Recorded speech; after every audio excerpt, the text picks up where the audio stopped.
Hello, everyone, and welcome. It's good to see you all on this lovely summer Sunday. And welcome back to the third session of All in the Family, Problematic Relationships in the Law Codes of Deuteronomy with Rabbi David Silber, part of his ongoing Sunday Tanakh class. One of the foci in the legal sections of Deuteronomy relates to complicated issues related to marriage and family relationships. Over these sessions, in the first one, we will look at the text relating to the captive consort, the rebellious child, the defaming husband, and the choletzet or the recalcitrant levir. We're learning today with Rabbi David Silber. Sources for today are coming from Tanakh. If you have your own preferred Bible, you should keep it as a reference. I will also be sharing things on screen from Saria. And with that, happy learning. Okay, here we go. So today we're going to look at a very interesting section in Devarim, in this legal section, which really is two parashot, Parashat Shoftim and Parashat Choletzet. And we're focusing on issues related to family, specifically problematic situations. So far we saw the captive woman, Eshet Yifat Toar.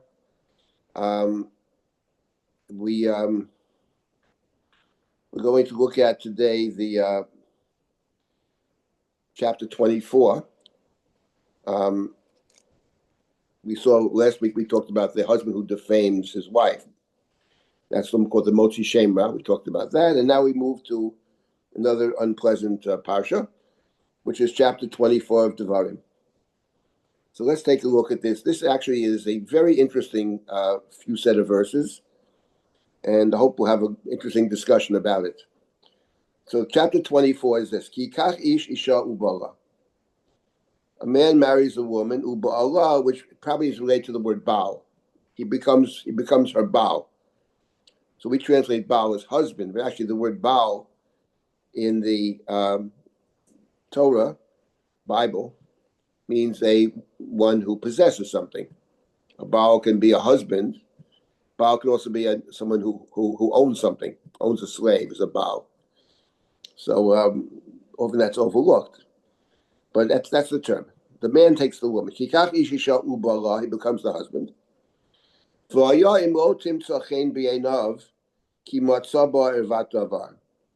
If it happens, she does not find favor in his eyes. That's a very critical expression. He found, now the English we have in front of us translates, he finds something obnoxious about her. Now, the word erva usually is related to some sexual situation. The parasha in the Torah, which talks about forbidden relationships, they're called arayot, related to the word erva.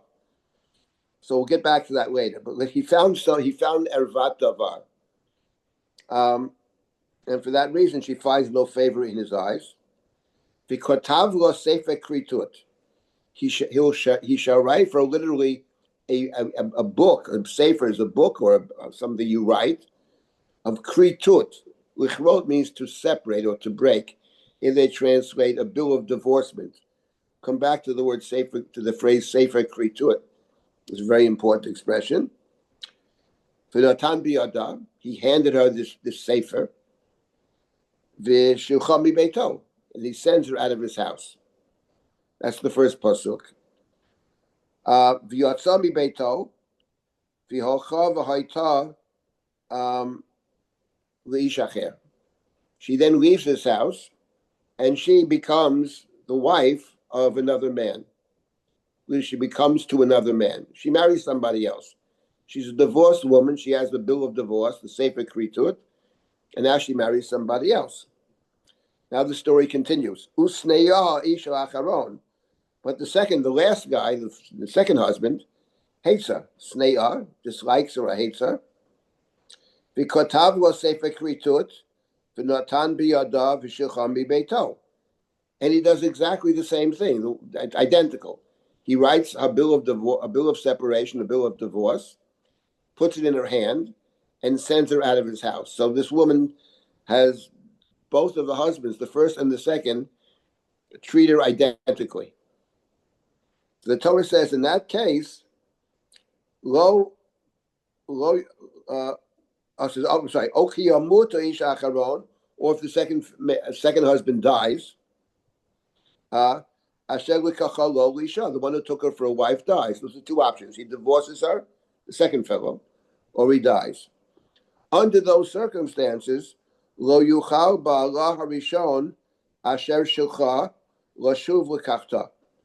The first husband cannot take her back. It's forbidden for him to take her back. Acharei asher hu tamah, after she has been defiled. Ki toeva hi l'fnei Hashem, for this is an abomination before God. V'lo tachatia ta'aretz, you shall not bring sin upon the land. Asher Hashem Elohecha noten l'cha nachala, which God has given you as an inheritance. That's the parasha. It consists of a few verses, or the 4 verses here. It's known in the tradition as the prohibition of machzir gerushato, to take back, to remarry the one that you have divorced. She is forbidden to him. Machzir gerushato. That's the parsha. Now let me just make a couple of observations about this parsha. First observation is that in this parsha, it twice mentions the husband ending the marriage by giving her a bill of separation, a sefer kritut, a book or a writing that separates. And this is, of course, the source of what we call a get. A get is a sefer. A get is actually a contract. The word get means a contract.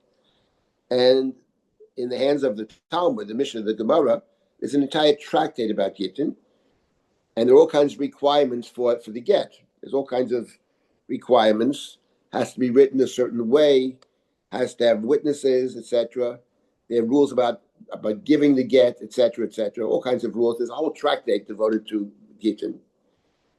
But what's interesting to note is that get, what we call a get, book of separation, is mentioned in this parsha, but it's mentioned incidentally. In other words, the focus of the parsha is not the giving of the get. The focus of the parsha is the prohibition for the man to take back the woman whom he has divorced and who subsequently has married somebody else. That's the first point. That the whole get is actually found in the Torah in a kind of incidental way. And furthermore, when you read the parsha in the Chumash, our job is not, we're not studying halacha here. We're not even studying midrash or any. Our job in these classes is to figure out what the Torah seems to say. What the rabbinic tradition does with it is very important and very interesting. That's not our focus. But in any event, when you read these psukim, we can ask ourselves the question: what is the function of the sefer kritut? And when you read the Chumash, I think you can come to 2 very different conclusions about why a sefer kritut is required. Remember that in both of these psukim, which mention sefer kritut, it says something else. He gives her a sefer, he writes a sefer kritut, he puts it in her hand, v'shilcha mi beito, and he sends her out of his house. So what the question is, what actually ends the marriage?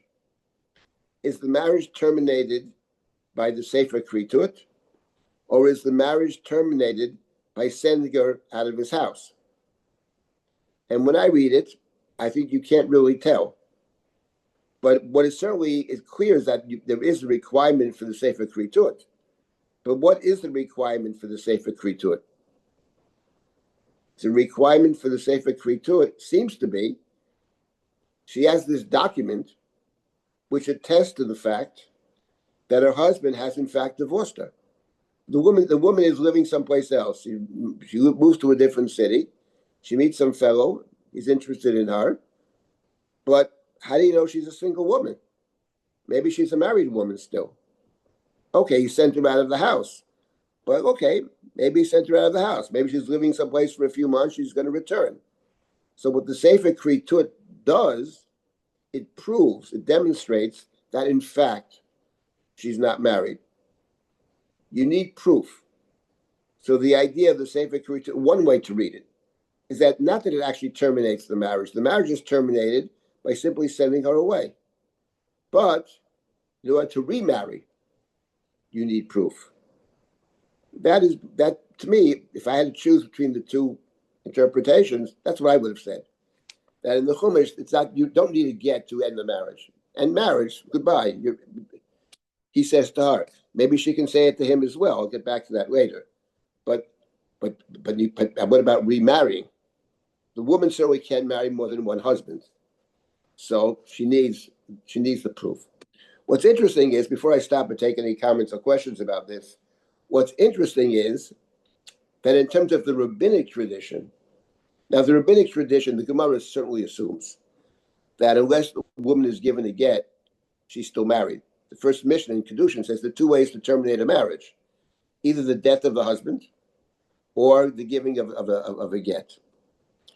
But what is interesting in terms of psukim is that there's a dispute, a very famous dispute which appears several times in Tractate Gittin and elsewhere, as to what actually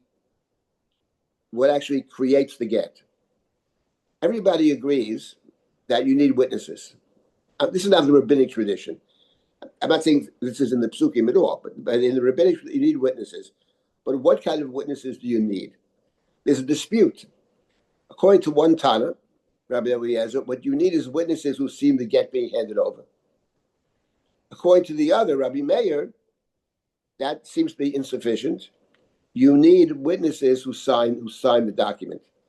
And the idea of the way the Talmud understands that is that she has to have, you need witnesses who sign the document, because the get itself has to afford proof that she's divorced. According to the other view, no one has to sign the document.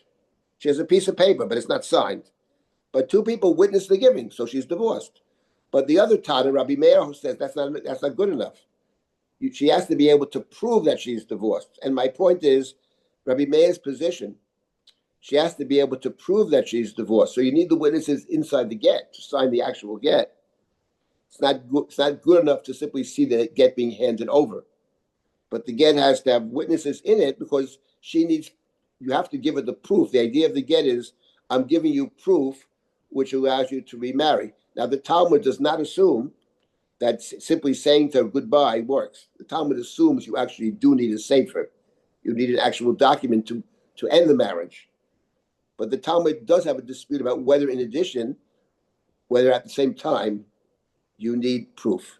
But my point is, coming back to the Chumash, which is our province over here, I'm simply pointing out two things.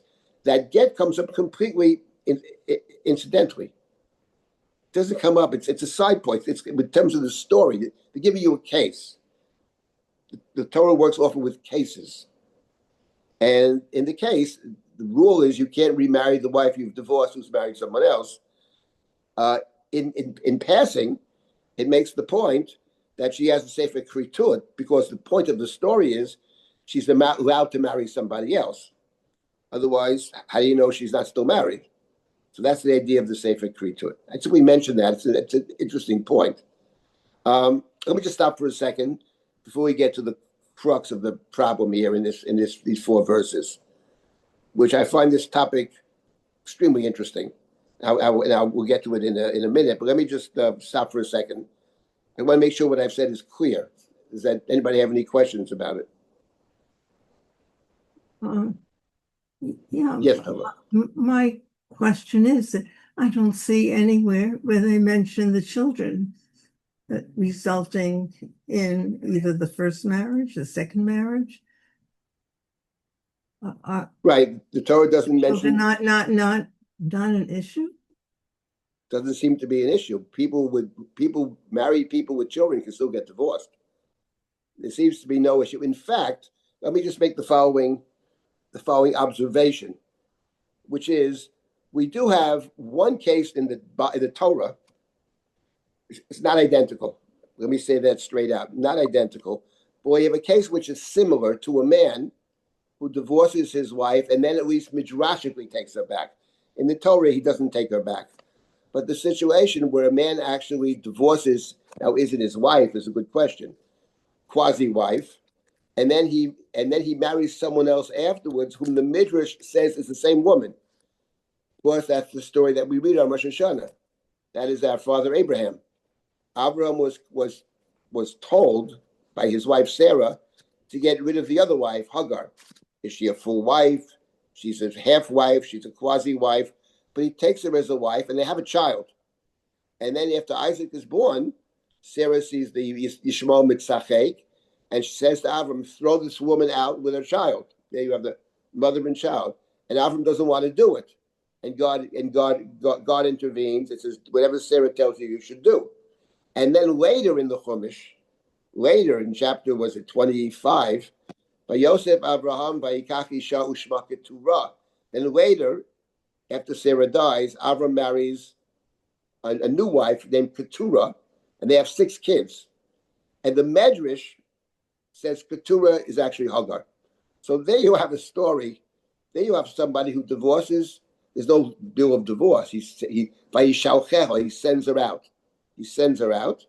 And he actually, according to the Medrash, he takes her back later. But and there they have a child.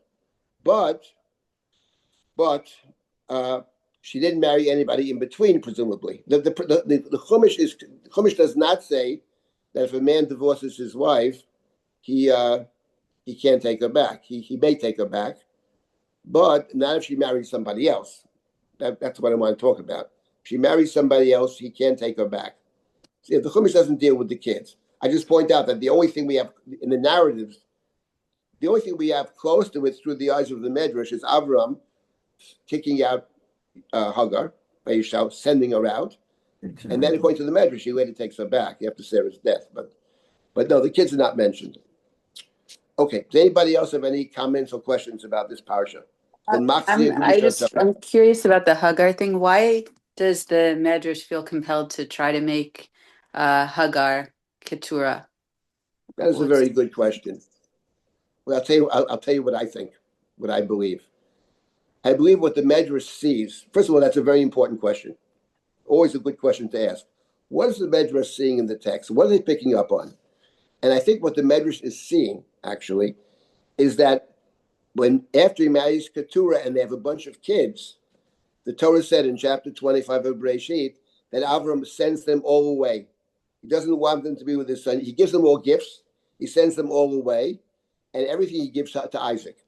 The Medrash sees in that telling of the Keturah story that there Abraham, without God telling him to do anything, is protecting Yitzchak. He has other kids, but he sends them away. He gives them gifts. He takes care of them.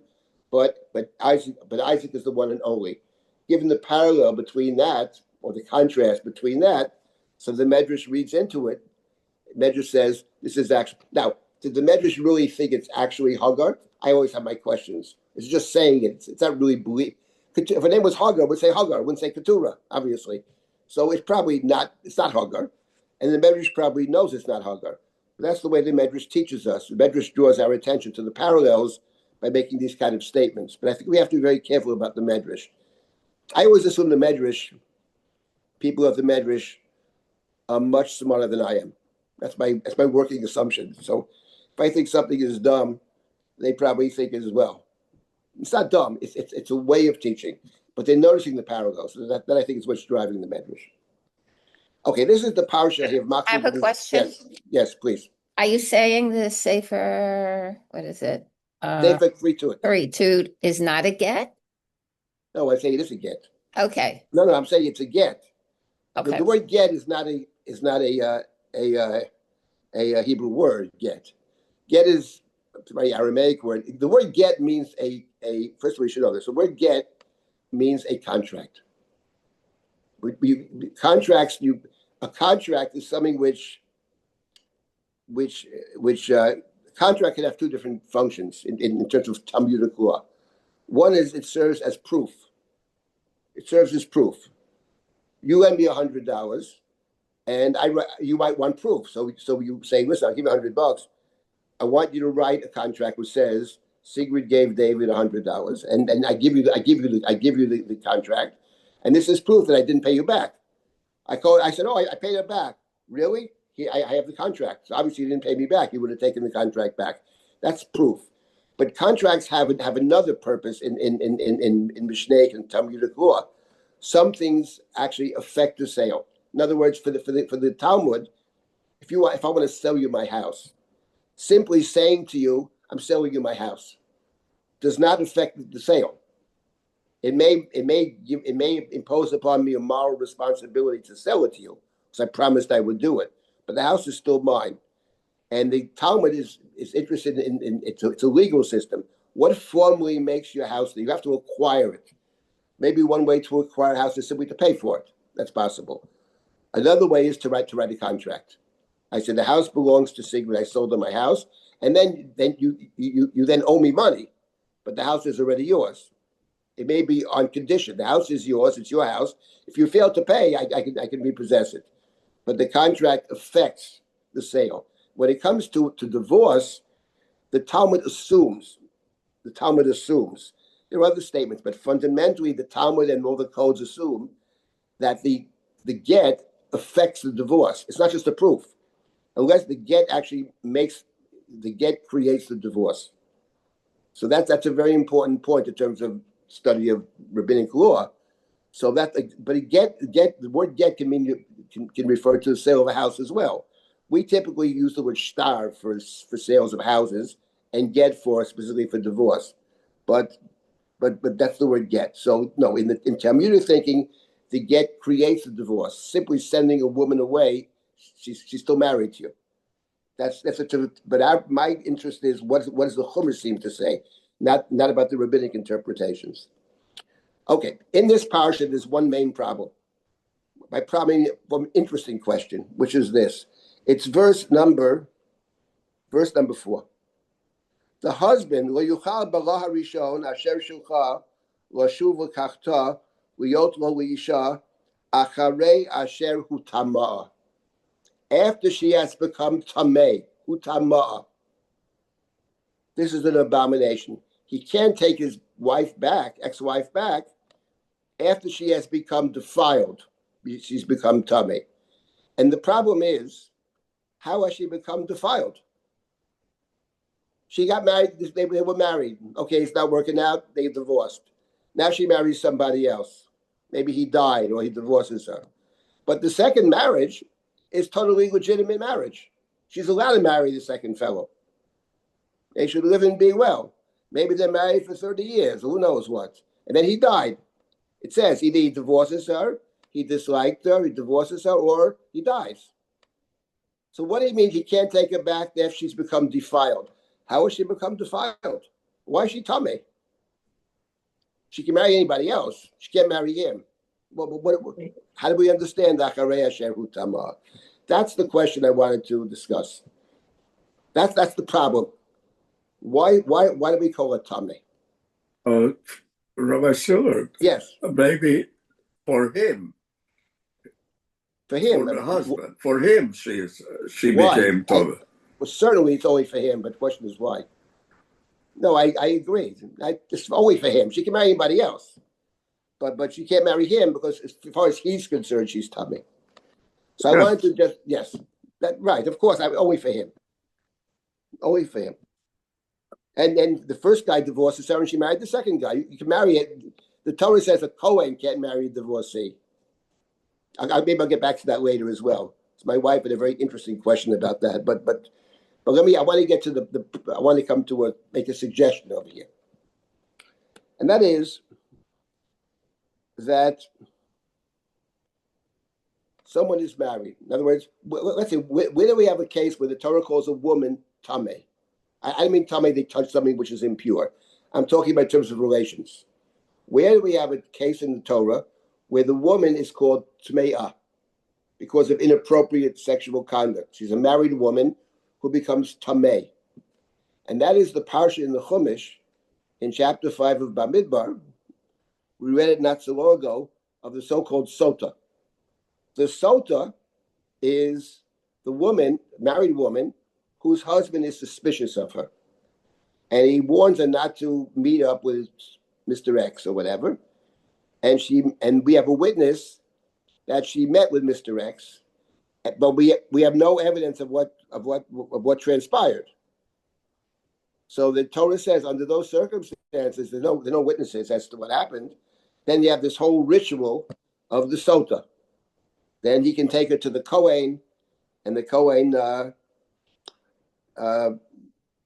imposes an oath upon her, and God's name is written, and it's put into the bitter waters, and she's forced to drink the bitter waters, and it comes with a sacrifice, a meal offering, and the Torah says, we'll see what happens. It's like an ordeal. If she's really guilty, her belly will shrivel up, but if she's not, it's going to be fine. That's the parasha of Sota. There, the Torah used the language of Tameh. V'nistera v'hi nitzma. She was hidden from him and she was Tameah. Or perhaps she was hidden, but she was not Tameah. She did hang out with this guy. So the Torah looks at her from a negative standpoint. But we don't know what happened. Maybe nothing. Maybe they had a meeting. They were schmoozing in some hotel room or something. Nothing transpired more than that. We don't know. But that's the parasha of the Sota. That's where you don't know what happened. But if you do know what happened, if you do know what happened, then what? Then then something's obviously very wrong. Under those circumstances, I mean, if in fact there are witnesses that she's a married woman and had an affair, she's actually put to death. That's the parasha that appeared earlier. We didn't study that at all, but it comes up at the end of chapter 22. But to say there are no witnesses, so it's not sufficient evidence. And under those circumstances, the Talmud assumes he is forbidden to stay married to her. It's forbidden to stay married to her. Fine. Now let's get back to our parsha of Machzir Gerushato. Acharei asher hu tamah. And let me suggest one possible way of reading the parsha. One possible way of reading the parsha. And that is, we are assuming that when a couple is divorced, they always have the option. Well, in the Chumash, he has the option to give her a bill of divorce. Okay. But is that optimal? In other words, there's another way to see marriage, which is that fundamentally, couple gets married, they're married for life. There is no such thing as divorce. They're married for life. Now, that position, that marriage means marriage for life. Okay? Now, the Talmud doesn't go that far. I'll make some suggestions in a few minutes but there's someone else who did go that far, who said, listen, when you get married, husband and wife, they're bound to each other for life. She's bound to him, and he's bound to her for life. And that's what it says in the Torah. Not in Devarim chapter 24, but it says it in the book of Genesis chapter 3. It says actually the end of chapter 2. After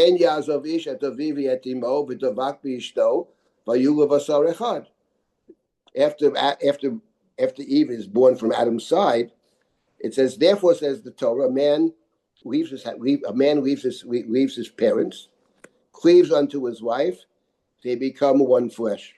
They're not two pounds. They are one. And if they're one, that's it. They are one. They're one forever. You can't actually separate them. They're always going to be married, no matter what. No such thing as divorce. Who actually said that? Who actually said that? Jesus. Yes, of course. That's what Jesus says, clearly. What God has brought together, no man shall tear asunder. So his Talmidim ask him, the disciples ask him, what about Devarim chapter 24? They ask him that question. It appears 3 times in the Gospels, but the first time is in Matthew. They ask him, well, what about the Chumash? What about it says?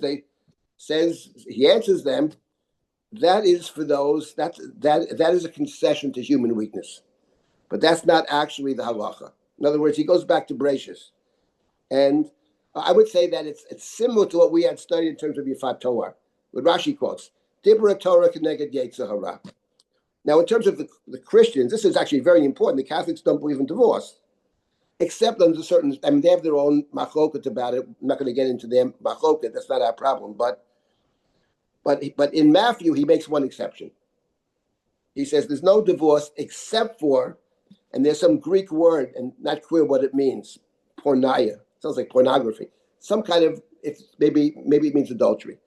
Under adultery, it's permissible to divorce your wife. It's not clear, though, that for him she can then remarry. In other words, my point is that one way to read this parsha in Devarim is very simply, the reason it's called Tomei. A man divorced his wife. We'll get to why. Well, it says why. She didn't find favor in his eyes. He found in her an ervat davar, whatever that means. Something unseemly, erva. We'll get to that. But fundamentally, they're married. So as far as the Chumash says, as far as he's concerned, the first guy's concerned, she's always married to him. And therefore, when she's married to somebody else, the Torah sort of splits it. You are permitted to marry a divorced woman, of course. The second guy's done nothing wrong. But as far as the husband is concerned, and only the husband, they are still married. And therefore, the marriage to the second guy, actually, the Torah calls it tumah. It's exactly the language of the sota. That's the sota story. The sota is the one that went off, sleeps with somebody else, was suspected of. She is tmeah. He's not allowed to take her back, okay? And therefore, one way to read the parsha is exactly this way. Acharei asher hu tamah, because they're married forever. That's one possible formulation of it. But then, of course, it's always vis-a-vis himself. Vis-a-vis, the Torah never suggests that someone else cannot marry her. That's the Christian view. That it's adultery because they're still married and no one else can marry her. The Chumash never suggests that, that's for sure. But the Chumash possibly suggests that as far as he's concerned, she's still his wife. Because they're married, and you can't end that. I mean, death would end it. I just want to mention before I stop and take any comments or questions that Devorah, my wife, about a year ago, had a very interesting question, which I've been thinking about a lot, which is this. We're talking now about, I'm not talking about halacha. Halacha has its own rules, and they take this and they create a whole set of rules and all that. But I'm talking about the plain pshat in the Chumash. The Torah says that a Kohen is not permitted to marry a divorced woman, a grusha. That's what the Torah says. Kohen can't marry a grusha. Fine. So I had the following question.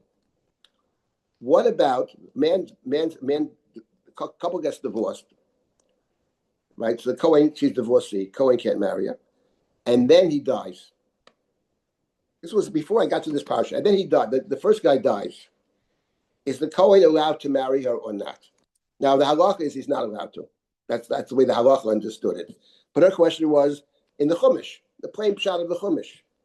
And it actually touches on exactly this question. Because if it's simply a divorced woman is called, she's a divorcee forever. She's a divorcee. That's what we call her.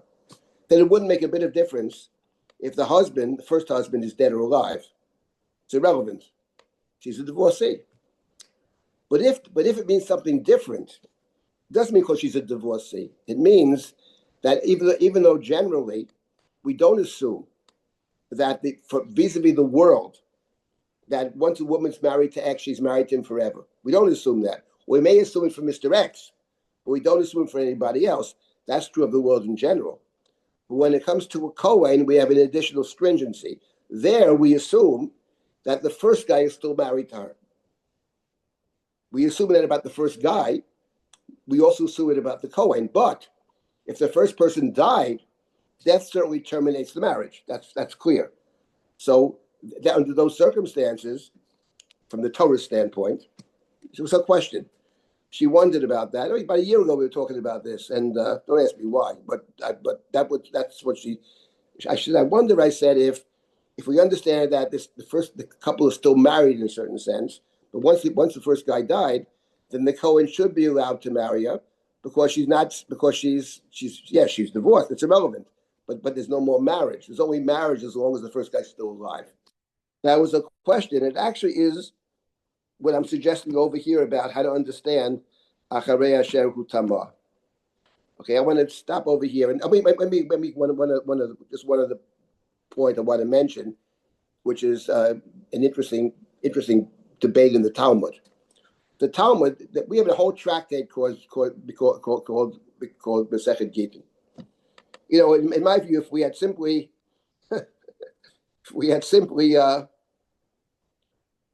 followed the plain pshat of the Chumash, the get is only for proof, basically. But the divorce once you're out of the house, you're divorced, would have solved a lot of our problems, I think, in terms of aguna and stuff like that. But such as it is. In any event, I want to come back to the first verse about the divorce itself. The Torah gives us a reason for the divorce. For the first husband, it says, there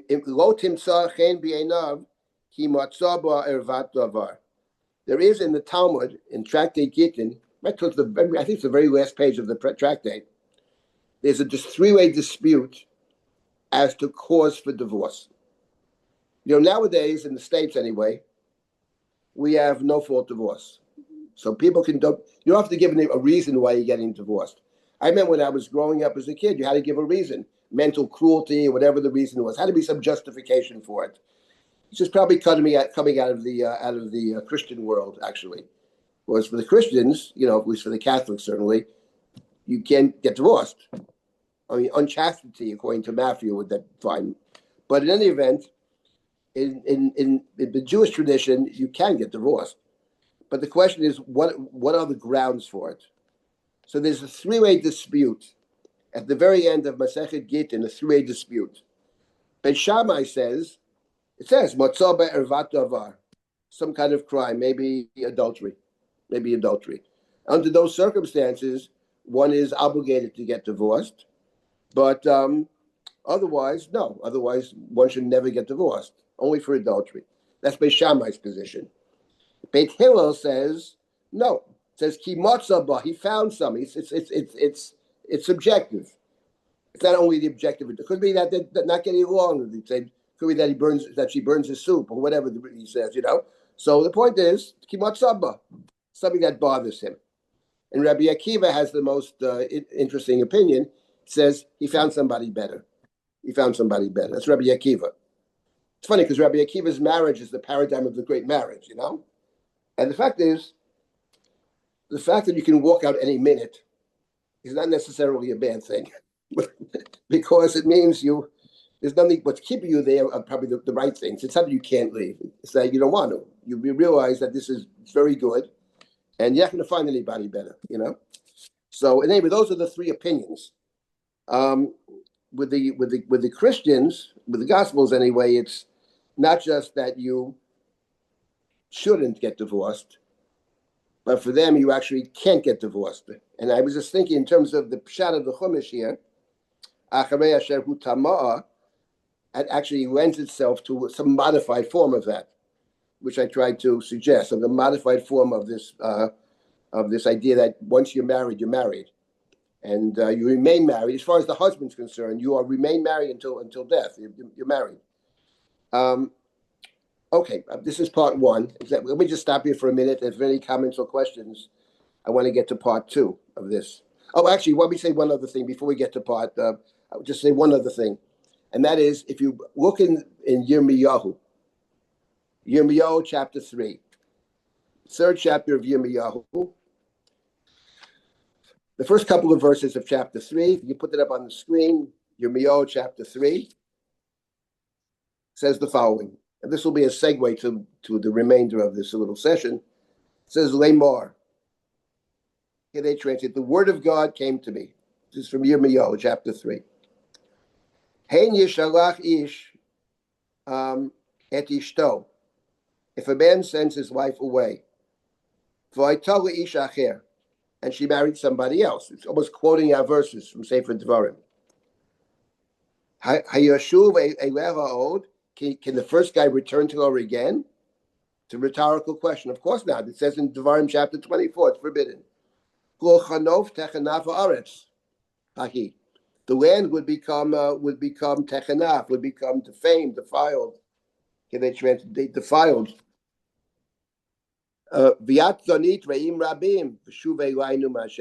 And you, says God to the people, and you have left me so many times. You have been unfaithful to me so many times. How can I take you back? So Yirmiyahu is interesting. Yirmiyahu uses the parsha of Machzir Gerushato and has God asking a question. Now the halach is the woman was unfaithful. She was, the woman married somebody else, and the first guy can't take her back. And you, Israel, have left me and have followed many other gods, all my rivals.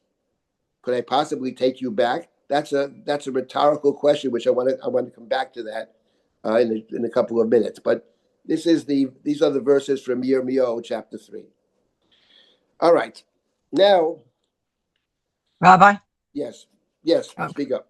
I don't, maybe it's a little bit sounds like this pasuk in Yirmiyahu, but when I used to teach this or study this, I used to think of it that just something just seems immoral about it. I used to call it musical beds, like musical chairs. You sleep with this one, sleep with that one, go back, sleep with the first one. That just the idea of it sounded immoral to me. That was the idea of the tumah. That just doesn't sound, proper. That's right, and that actually is the reason some of the Mefarshim, I think the Ramban included, says that what is the reason for this prohibition? The reason for the prohibition, he says, is, for want of a better term, wife swapping. In other words, the couple's married, then he's going to divorce her, then she goes to somebody else for a week, then she comes back to the first guy. So that's the concern. Says the Ramban, I think, says this, and other Mefarshim as well. That's the toeva. Let me get something about this get business, about Sefer Kritut. I think that the idea, what is behind all these stringencies of the get, I think that what lies behind it is, in the positive sense, it's a relationship to be taken seriously. It's not like you went to the store, you bought a piece of fruit, doesn't look so good, you go back, you return it. It doesn't work that way. It is something very, very serious. It's a real commitment. As the Torah said in the beginning of the Torah.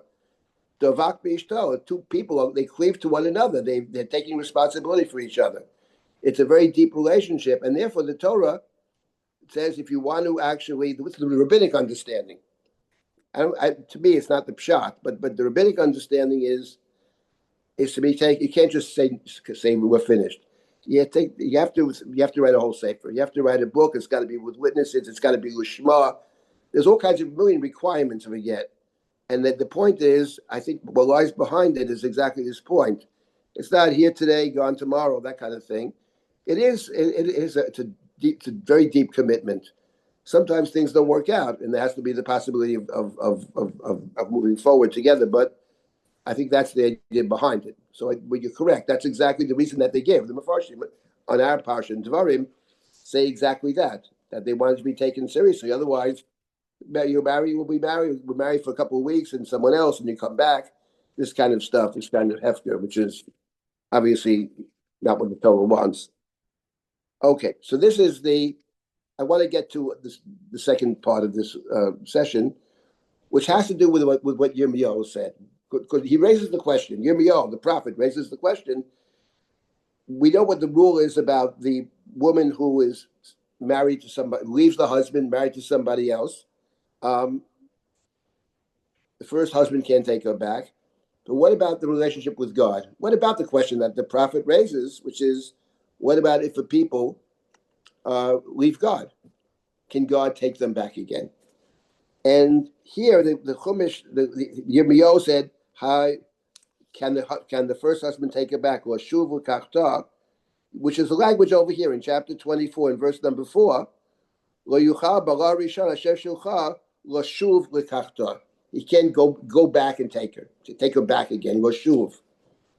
And what's interesting is that as I mentioned in the beginning of our study of Devarim, and we're picking pieces of Devarim here. The book of Devarim has three parts. There's the introductory part of Sefer Devarim. There's the retelling of the history, Moshe's retelling of the history. Then we have this big section in the middle of all these laws. Many seem to be totally new laws. Many are refinements of previous laws. And then we have part 3 of this book, which is about the second covenant. There's the second covenant. There's the covenant of Sinai, and there's the covenant of the plains of Moab.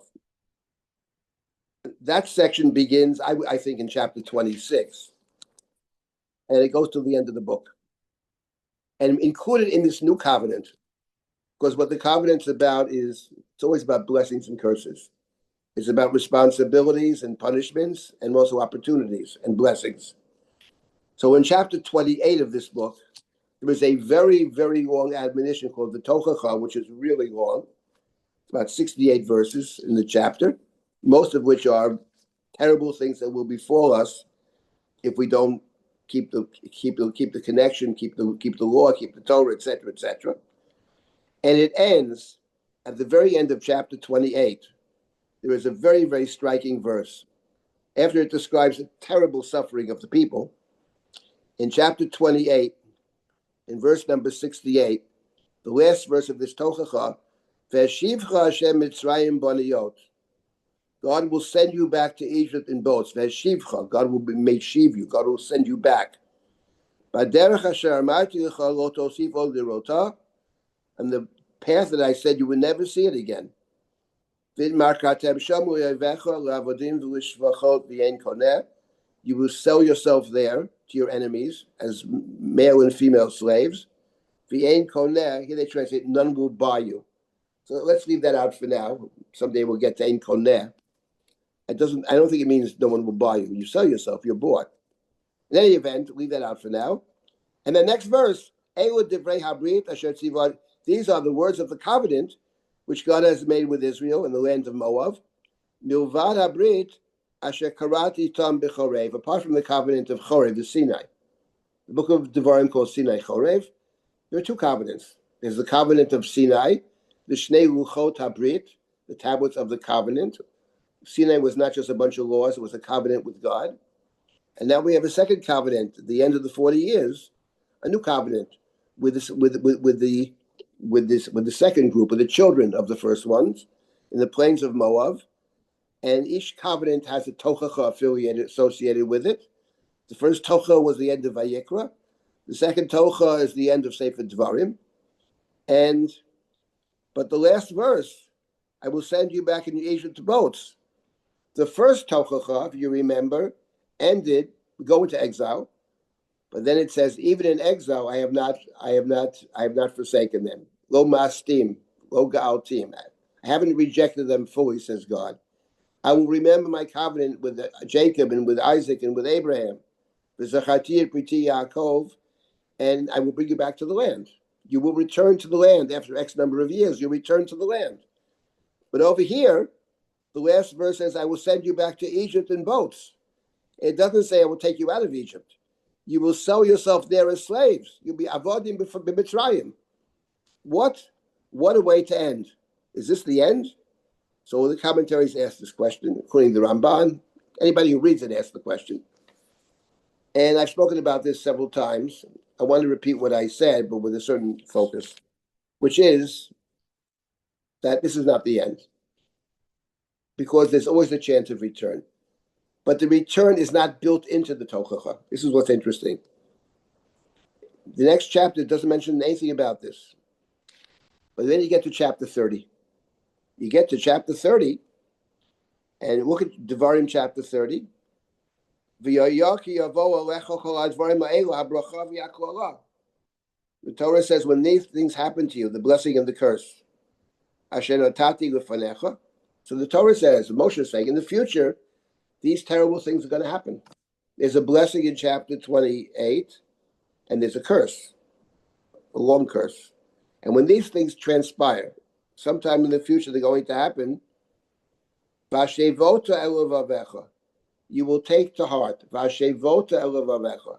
You will take it to heart. We bring it back to your own heart.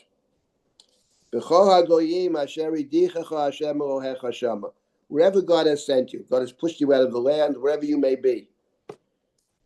But however, and wherever you are, V'shavta Hashem Elohecha. You will return to God. V'shavta. V'shamata b'kolo. You will obey God. V'char asher anochi mitzevcha hayom ato banecha. V'chol levavcha v'chol nafshecha. With all your heart and soul.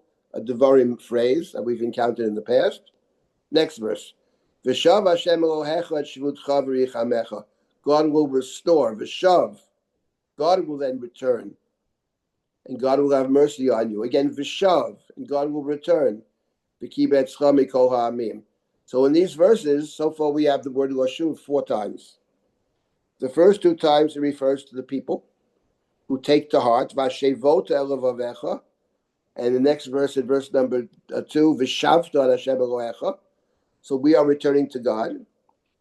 And then in verses 3, V'shav Hashem Elohecha, God returns. And in verse number, and twice, V'shav v'kibetzcha, and God will return. No matter how far you've gone, even at the farthermost corners of heaven, from there God will gather you in and God will bring you back. And then in verse number 8,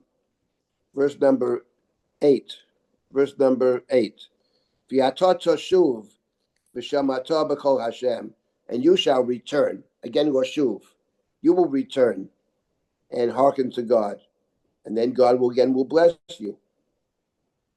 And then in verse number 9, Ki yashuv Hashem, God will return to rejoice. Wasus alechu latov kasher sasal avotecha. So far we have 3 returns of the people, and we have 3 returns of God.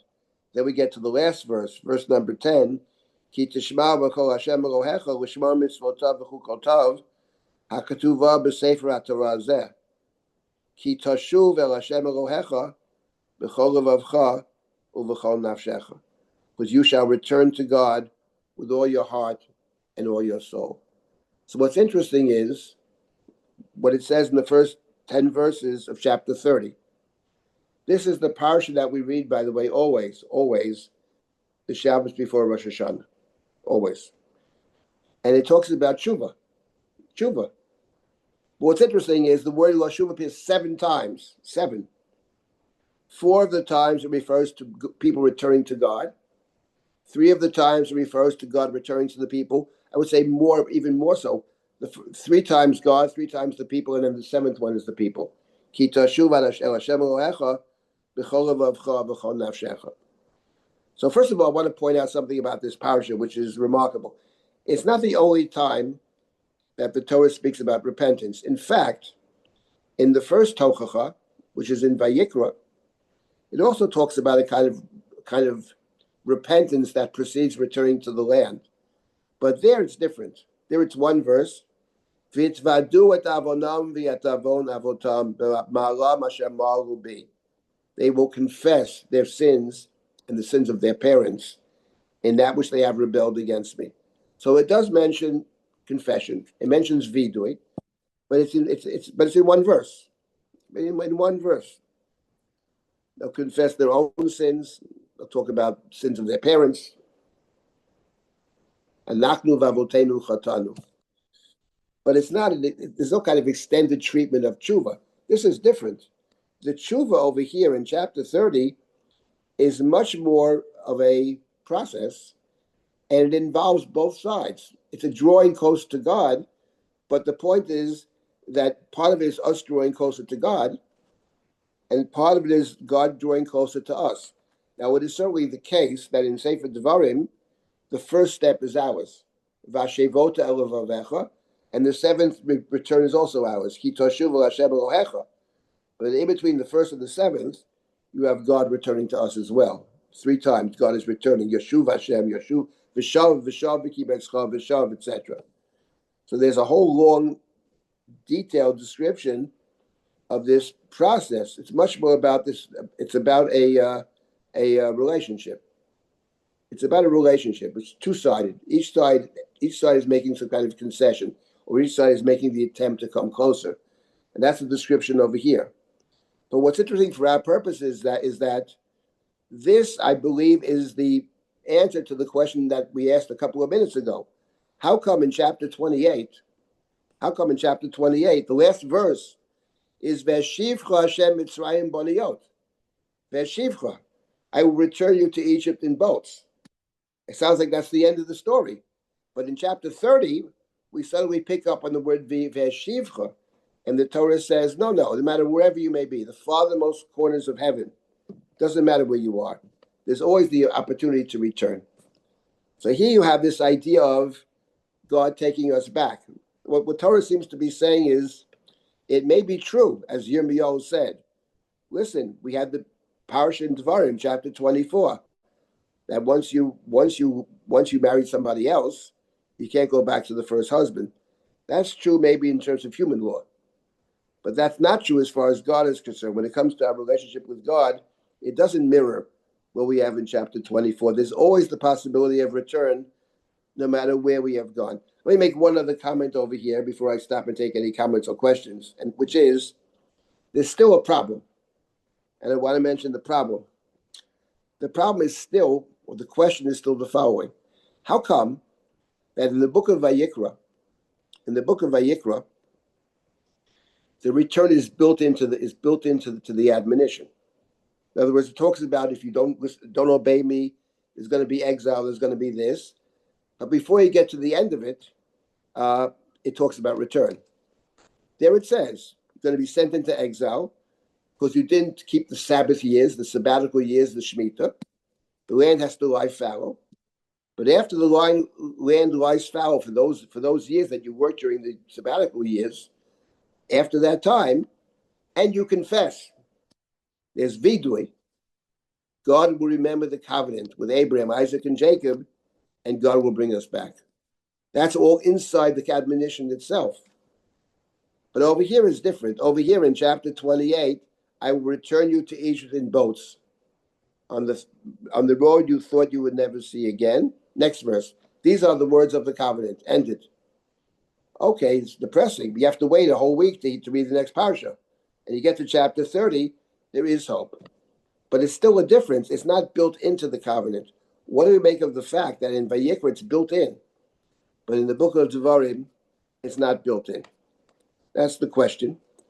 So I just want to mention what I've suggested in the past, and I think it's an interesting and important point, which is this.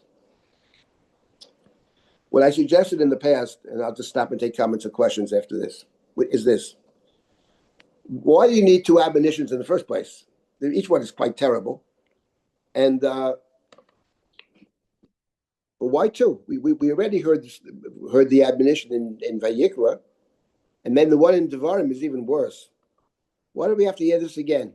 It's horrible. Women eating their children, this is terrible stuff. Horrible stuff. Why is there a need for two admonitions? And the answer to that I think is very simple. Because the audience is not the same audience. The admonition, the Tochacha of Book of Vayikra, is being addressed to the people that left Egypt, the slaves who left Egypt. And at the end of Vayikra, there's the Tochacha. If you keep the mitzvot, I will walk amongst you. If you fail to do so, there'll be these terrible punishments as exile. That's where exile is mentioned. But I will bring you back. Here in Devarim, it's a different set of people. This is the 40th year of the desert. These are not the people that were slaves in Egypt. They were never in Egypt. They grew up in the desert, basically. It's a different generation. They have no slave mentality in Sefer Devarim. The slave mentality is the one who was slaves. The people in Sefer Devarim have no slave mentality. They have a different problem. It's not slave mentality. The problem of Sefer Devarim is not being slave mentality. The problem of Sefer Devarim is kochi v'yotzem yadi. They believe they have the power to do whatever they want. They don't need God's help. We can do everything. We can defeat everything. We can defeat our enemies. We're so powerful. That's a different problem. Not understanding that at the end of the day, we need God's assistance. We may need other people's assistance too. And that's very dangerous. People think they can do it all themselves. Their problem is not, so the Chumash says, you who were never slaves, this is the point, you were never slaves. I'm going to send you back to Egypt. But you know what? You have the ability to leave Mitzrayim. The people in Mitzrayim had no ability to leave. And they always wanted to go back to Egypt too. The second generation never wants to go back to Egypt. Why would they? We're never in Egypt. The point is, you're talking to people who have the capabilities to redeem themselves, because they were free people. They were full human beings. Slave is not a full human being. Free people can be full human beings. So what the Torah says in Devarim is, I'm going to send you back to Mitzrayim, but you can redeem yourselves. And if you do redeem yourselves, I will help you. And that's chapter 30. Because in chapter 30, it's a partnership, but we have to take the first step. You take the first step. You recognize that you're in a bad place. There's got to be a change. Exactly how to do it, we have to work this out. We got to figure it out, and there will be divine assistance. V'shav Hashem, v'shav v'kibetzcha, ki yashuv Hashem.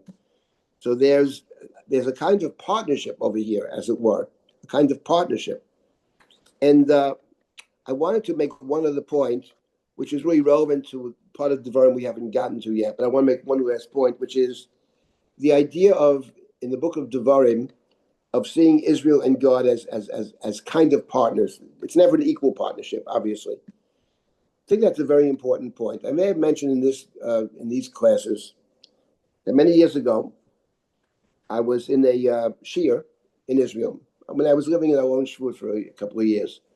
And every Shabbos, people would give different shiurim, some better than others.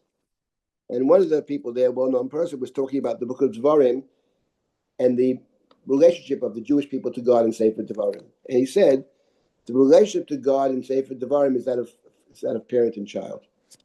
That's certainly true. That's certainly true. That's true. And the idea of the husband-wife relationship, that comes in the later prophets. That is certainly not true. That's a mistake and a bad one. It is true that the prophets have a lot of relationship of husband-wife, and that is true. But it's not true that the husband-wife relationship is absent in Sefer Devarim. It's very present there, and it's present especially in chapter 29 we haven't gotten to, where the Torah speaks of the sota. The Torah speaks of the person who secretly is going to abandon God, and the punishment of the person, maybe we'll get to it someday, is exactly what the Torah speaks about in the book of Bamidbar when it comes to the sota. And my point is, there's a difference between husband and wife and parent and child. Certainly in the biblical narratives of husband and wife. I'm not talking about the laws necessarily, but in terms of the narratives, you read Sefer Breshit. There's no sense in Sefer Breshit that Rebecca doesn't have a full say in what's going on in the family. She has more than a full. She can't give the blessing herself, but she has a very clear sense of the way things have to work. And Sarah is no different. The point is, it's actually a partnership. And the chapter 30 is about, in a certain sense, partnering with God.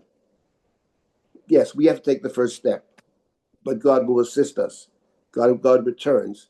Because when you have two parties who are distant, each one has to make the attempt to draw closer.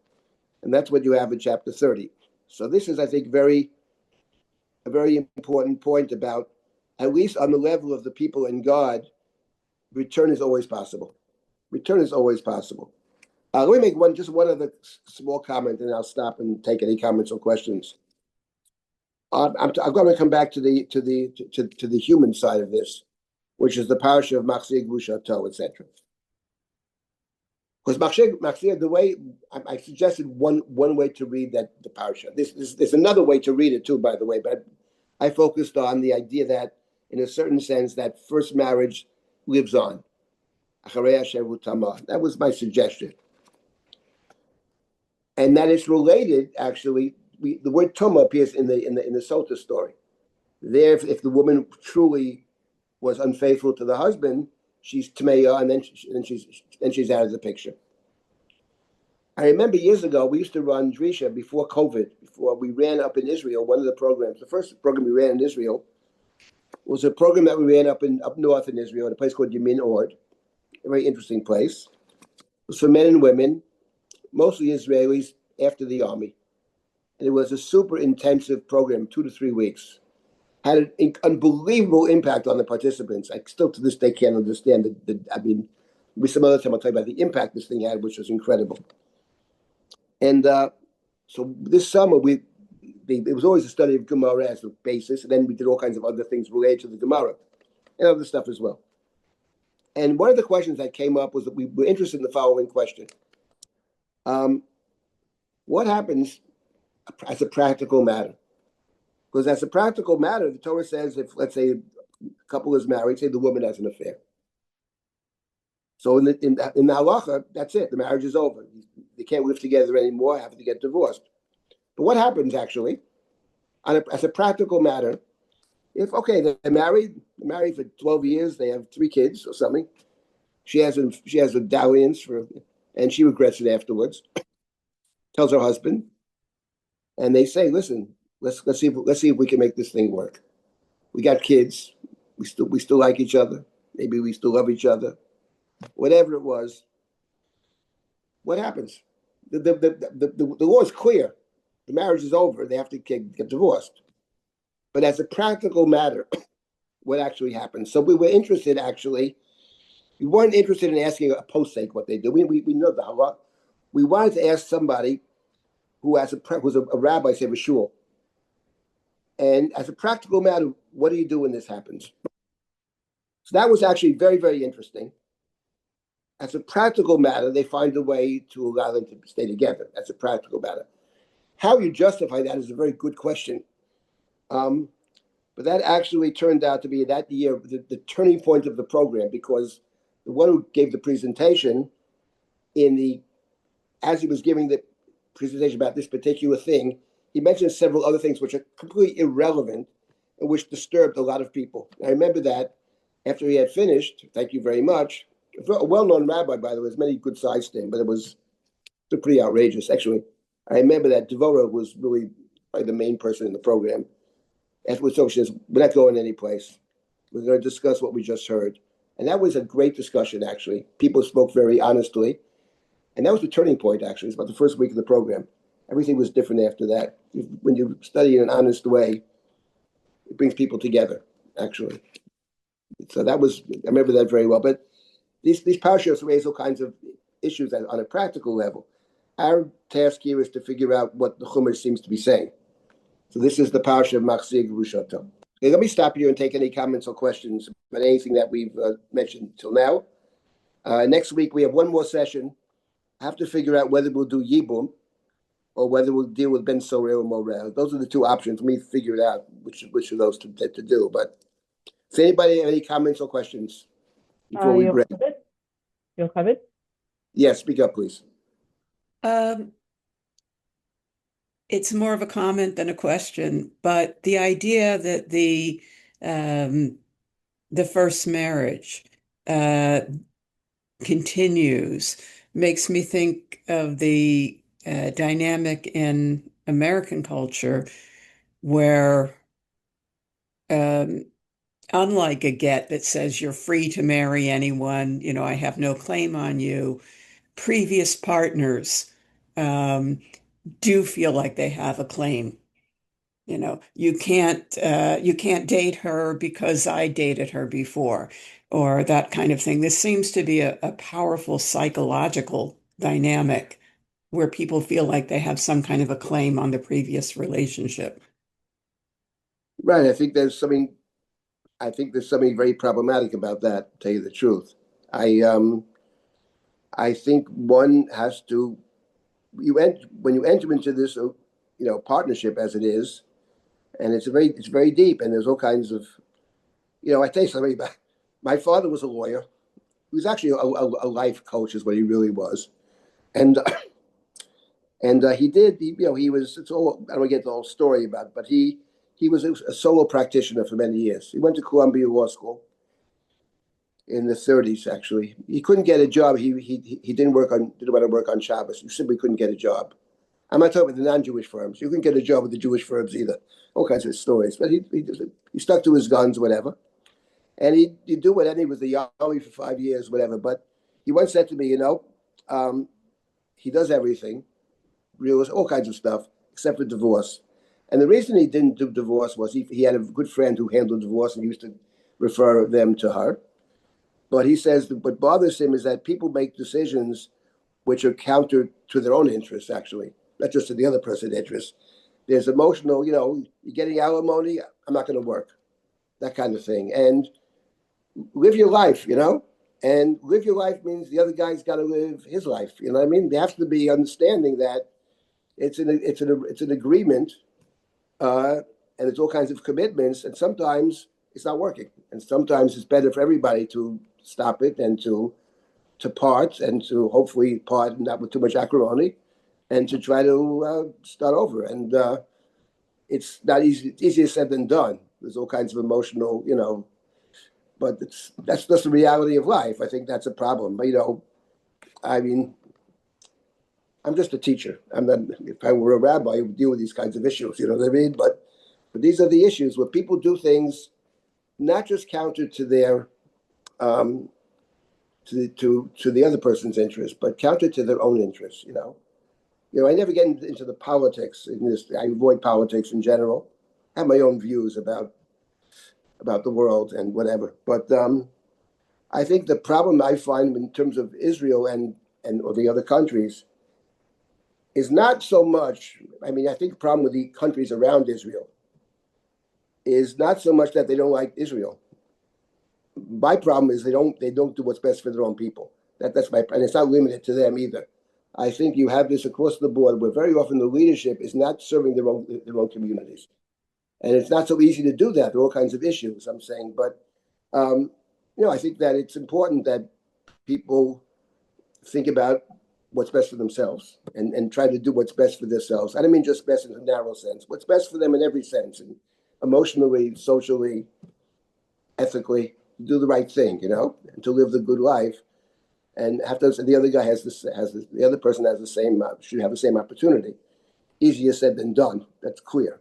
I mean, one of the things we've learned in here, we're doing 3 weeks on these stories. The laws over here, the cases we're dealing with are not simple cases. It's not everything's rosy over here. The halacha are dealing with situations where people are really in conflict for all kinds of different reasons, whether it's motzi shemra, machzik rushato, it's ifatoar. These are all problematic situations. The law has to deal with, halacha does do its best to deal with the problematic situations. There's the halacha, and there's also something called right and wrong. There's also an ethic, which I think the halacha respects. And I think we have to think of everything both through the prism of what's right and wrong. And as committed Jews, whatever the commitments may be, to take into account to greater or lesser extent, depending on who we are, what our tradition says about it and what has been Jewish practice over the years. So, that's what I have to say about it. I know you're a rabbi, you deal with these issues. It's not so low pashut. It's not so simple, Okay, I have to stop at this point. I take one more question. Anybody else? Thank you for the comment. Important observation. Anybody else have something to say? Just that we learn from, let's say, David, Shlomo, all of the leaders. They're human. They sin. They do all that. So it's sort of like we are supposed to extrapolate from that, but to try to do that human proper thing. But we do get those stories from them, and it's a little bit can be disturbing, Well, I think that I have a book on Shmuel, which is all about the point of I think the point of these books, whether it's the narratives, I always ask one question: what are they trying to teach me? That's the question I think we have to ask. And we don't usually learn much from our successes. I think we learn a lot more from our mistakes. If we learn it all, we make a mistake and we try not to make the same mistake again. Often, I feel I've made the same mistake multiple times, but I think we can figure out what went wrong and try to do it better next time. And I think something like the book of Shmuel, which is written it's about power and about the dangers of it. The book's not against kingship, but the book, it recognizes the potential problems clearly. And in the hands of the author of Sefer Shmuel, whoever that may be, it's a phenomenal book. Okay, I'll stop at this point. So next week we'll either deal with Ben Sorel Moreh, or maybe the parasha of Yibum, which is very interesting. Maybe we'll split it and try to do a little bit of each. Anyway, thank you again for joining, and look forward to learning with you again. Thank you. All right. Thank you, everyone, for joining. Toda, I Yashiko. hope to see you all next week for our final session. And I do want to remind people that Rabbi Silber is also teaching as part of our kollel for on Mondays at 1 p.m. Eastern. You can join easily by signing up at drisha.org/classes and just select the Nazarite Soul on Fire. Rabbi Silber is also teaching later next month Mishnah in Depth and Kalim.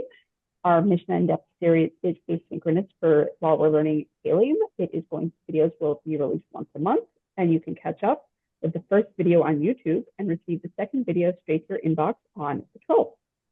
Finally, a new class will be starting today with Rabbi Michael Bernstein called Caspian Constellation, reading the Haftarot, looking at the 10 Haftarot before and after Tisha B'Av. This is an asynchronous class, so you can sign up to get the videos sent straight to your inbox. All of these are on drisha.org/classes. Thank you, everyone. Take care. Thank you. Bye-bye.